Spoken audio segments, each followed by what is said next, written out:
I'm going to pick on the guys this morning. I'm going to pick on the guys. And this is a generalization, right? This is a generalization based on my own experience and my own upbringing, right? But I think it's not universal. I don't think it's just me. I don't think this is just me that this happened to. When I was a little boy, I was kind of taught certain things that were manly, things that boys should do and boys shouldn't do, and boys do and boys don't do. And these things are not exactly necessarily healthy things for us to learn in life. And I'm talking about the kinds of things like boys don't cry. Have some of you guys been taught that when you were little, that boys don't cry? Were you taught that? Boys don't cry? I was taught that. And I remember having, feeling very sad and upset about reasonable things to feel upset about, and getting that lump in the back of my throat. And if I let some tears well in my eyes, or if I started to whimper, then I was called a crybaby, or I was told, boys don't cry, man up, things like that. Were you taught things like that, guys? How about if you fall and you skin your knee? The best thing to do when you do that is rub some dirt in it. It'll get better. Have you heard that? Have we heard that? How about walk it off? Have you heard walk it off? If you fall down, get up and walk it off. Some of these are pretty bad ideas, okay? And I know from firsthand experience that walk it off is not a good idea, okay? Because I remembered learning these lessons, whether somebody told me these lessons or society taught me these lessons, somehow they were ingrained in me, and somehow I tried to mold my life accordingly. And I remember one day, I stepped on a step kind of like this, and there was grass there, so I didn't see that it was a step, and I rolled my ankle and fell down, and I got up, and I walked it off. About like this. About like this. But everything that had been taught to me since the time I was a little boy taught me that if I can walk on it, it must be okay, so I better walk it off. Well, guess what happened? A few years later, I fell again. I rolled my ankle. It happens. These things happen. Our ankles are near the ground, and sometimes we're not looking where we're going. I stepped on a rock or something and rolled my ankle again, and this time it hurt pretty bad. I went to the doctor.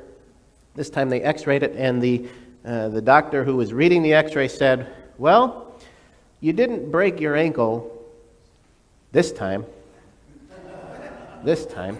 So that was bad advice, the walking it off thing. That was bad advice, because had I done what I probably should have done and gone and seen the doctor, my ankle, I could have had it fixed and put in a cast, and it could have healed properly, right? So this bad advice was not terribly helpful to me.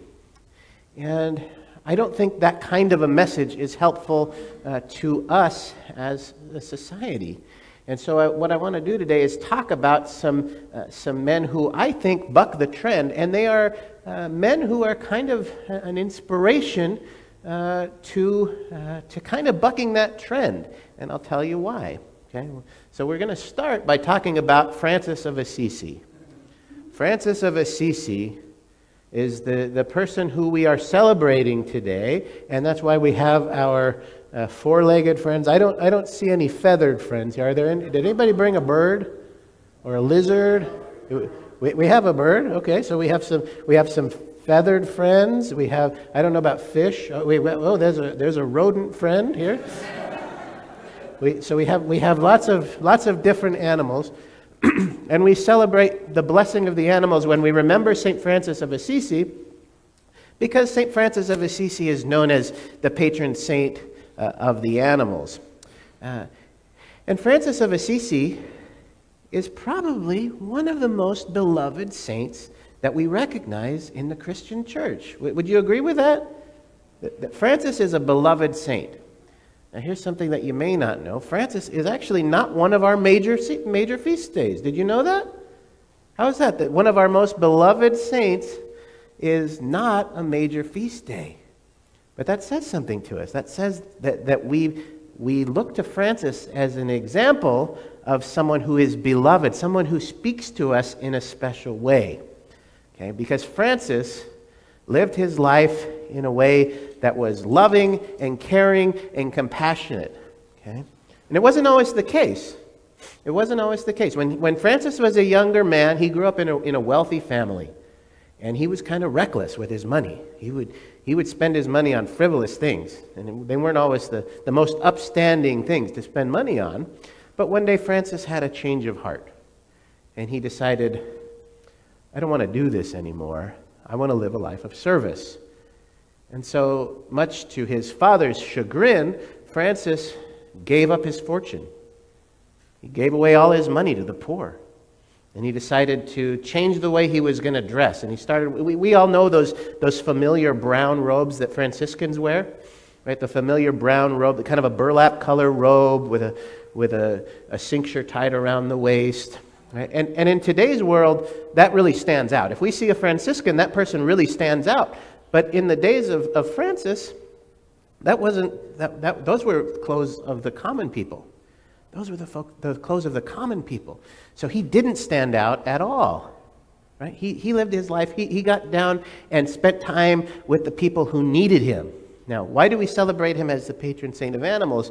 Well, according to legend, he had a special gift when it came to dealing with animals. He had a special gift. And some people say he could talk to the animals and communicate with the animals. Now, I don't know whether this is true, but I'm going to share with you the legends of Francis and why he is known as the patron saint of animals. One of the most well-known events, or most discussed, I will say, events in Francis's life, was when a wolf was terrorizing his community.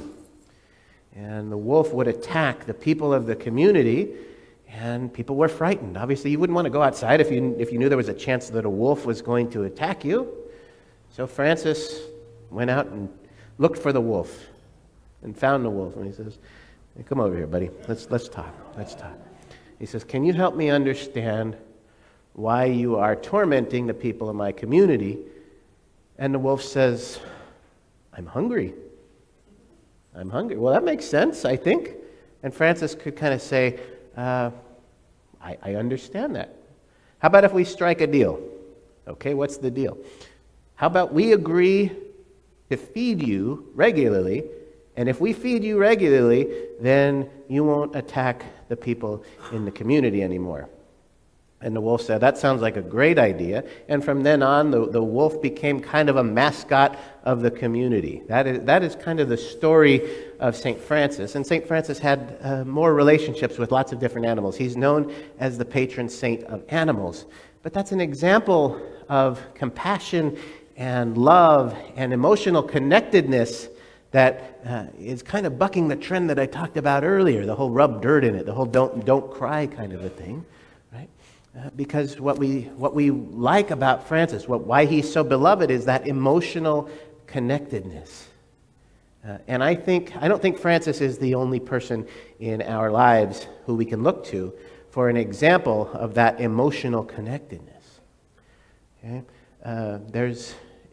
He's so beloved that the current Pope, Pope Francis, took on the name of St. Francis because he wanted to live a life similar to St. Francis.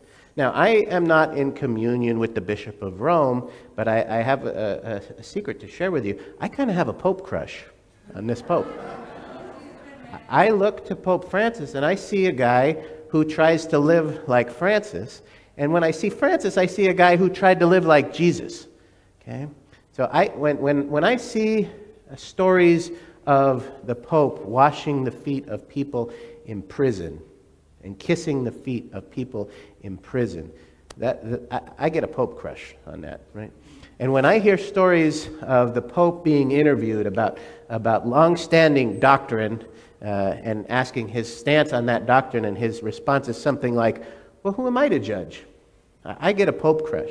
I get a Pope crush because that is emulating that love and compassion, right? So I think Pope Francis looks to Saint Francis as an example of someone to try to be like. And there are lots of people in the world who do this quite well. Right? There's a man who's not Christian. He's not a Christian. The Dalai Lama. not a Christian. He's the leader of Tibetan Buddhism. And I had the opportunity to hear the Dalai Lama speak. And it's an event I will never forget. It was meaningful to me to hear the Dalai Lama speak. And he sat there, rows and rows in front of me. I wasn't right next to him, but I could feel his presence. And here's something interesting about that Dalai Lama conversation. I don't remember exactly what he said, and I don't know that anything he said is terribly profound, but there was wisdom in what he said. There was wisdom in who he is. There was wisdom in his connectedness, his ability to connect with the people with whom he interacts. Okay? And one of the people that was a very good friend of the Dalai Lama is Archbishop Desmond Tutu, an Anglican archbishop in Africa who died recently. And Archbishop Tutu and the Dalai Lama were very good friends. And they would share examples of that connectedness, that emotional connectedness with each other. They would share that humanity with each other. And they would do that by being very informal. You'd think of a religious leader as somebody who's very formal and somebody who always follows the protocols and everything. Well, when Desmond Tutu and the Dalai Lama would get together, they would really buck the trend. And their guards would have no idea, their bodyguards would have no idea, well, what are they going to do next? Right? Because they would be playful with each other. They would experience each other's humanity. And there's a documented instance where the Archbishop celebrated Holy Communion, and in the presence of the Dalai Lama and also their biographer, who happened to be a Jewish man, and the Dalai Lama, or the Archbishop, shared Holy Communion with the Jewish man and with the Dalai Lama. Now, if you're familiar with the rules of Anglicanism, you know that this is a big no-no. Right? It's a big no-no. But we can look to examples like Desmond Tutu for an example of how maybe it shouldn't be a no-no. And I personally don't believe it's a no-no. We share an open table here at St. John's, and I could probably get in big trouble for that, right? But I believe in sharing the open table because I believe it's a way we can share our connectedness with one another. That's what communion means, is community. We're sharing communion with each other. And I can say, well, Archbishop Desmond Tutu, he's a pretty high-ranking Anglican official, and he did it. So I think I'm going to do it too. So we look to these examples of this connectedness, and it helps us in our lives to buck that trend as well. Okay? Because it's through our shared experiences and our shared emotions that we make connections with each other. We make connections with each other. Now, it's not uncommon when something tragic happens and we hear about it that we say, gee, I know how you feel. Have we heard people say, I know how you feel? Right? Well, there's a step further that we can take it. I like to think of it as kind of a gentle passing of a ball, if you will. Because when somebody says that to you, when somebody tells you about a trauma in their life, they are passing you the ball. And they are hopeful, their soul is hopeful that you will pass it back. And a good way to pass it back is to be inquisitive. Okay, so if somebody says something like, gee, my mother passed away recently, they're tossing you the ball. Now, it's not uncommon to say, I know how you feel, right? But maybe it's more helpful if when you receive that ball, you say something like, well, gee, I lost my mother as well. And when I lost my mother, I felt really sad. I wonder, do you feel sad? You toss the ball back. You're tossing the ball back. And you're giving that person autonomy, because maybe that person does feel sad. And maybe you do know how they feel. But you're giving that person their autonomy to take that ball back and to say, I don't really feel sad. In fact, I feel angry. I feel angry because my mother died at a young age, and it was a very unfair illness, and so I feel angry. And so we continue to pass that ball back and forth, and when we pass that ball back and forth, we connect with a person on a deep and intimate level. Now, an example of this happened in this very sanctuary a week ago when someone came forward to make an announcement about the golf tournament. And when that person came forward to make an announcement about the golf tournament, the events of the golf tournament were so moving to him that he became choked up, and he expressed, there were tears in his eyes, and you could hear the shakiness in his voice. And it was through the shakiness of his voice and the tears that we each made a connection with him. That's how we knew that it was important and it was meaningful. And so we hear, it's kind of cliche to say people don't remember what you say, but they'll remember how you made them feel. Well, that's true. That's true, because we have these connected moments. These connected moments. And so we have these people we can look to, people like St. Francis, people like the Dalai Lama, like Archbishop Tutu, right? People like Pope Francis, who we can look to and we can say, that's how I want to do it. Now, a lot of us have our animal friends with us, and I think our animal friends do a wonderful job of connecting with us emotionally. Did you agree with that? That's why we have them. When I'm having a bad day, my dog knows it, and she comes over, and she gets right in my face, and she will lick me, right? She'll look into my eyes, and she'll come and cuddle right next to me, and she knows, it doesn't matter what I have to say. She just wants to be there with me. She just wants to be there with me. That's why our animal friends are so important in our lives, and that's why figures like the men that I mentioned are so important in our life. That's why it's important for us to buck those kinds of trends and say that men don't cry. Of course men cry. Of course men cry. Crying is a sign of being human. Okay? And we have our humanity, each and every one of us, regardless of our gender, we have that humanity, and we have an ability to connect with the people in our lives. And so we remember St. Francis, and we remember all of those people that we can look to for examples of how to do that. Because biographers of Francis will say that Francis tried to live his life emulating Jesus Christ. And we are Christians. We're followers of Jesus Christ, which means that we're supposed to do the same thing. Fortunately for us, we have examples of people who have gone before us, including Francis, and we can look to Francis. If we need a roadmap, how can I follow Jesus? I can look to Francis and I can say, that's a pretty good way.